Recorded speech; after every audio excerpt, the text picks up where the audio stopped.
карбураторът. Най-често срещани проблеми и настройки, елементарни настройки на един карбуратор. Най-често срещания проблем на един карбуратор е износена игличка.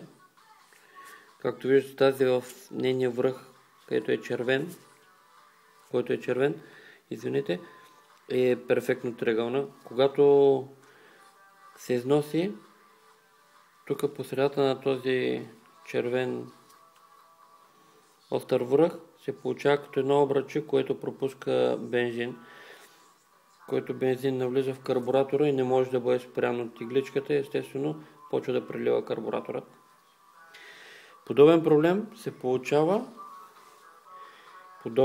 бих казал абсолютно същия, когато по плавъка тази част, която натиска игличката да затвори, се спука, пълни се с бензин и не може да плува и естествено остава през цялото време отворено. И се получава абсолютно същата авария.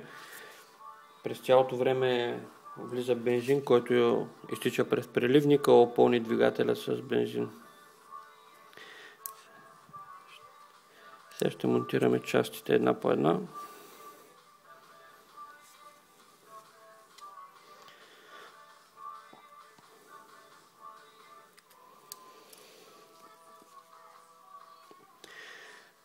До тук горе-долу с проблемите.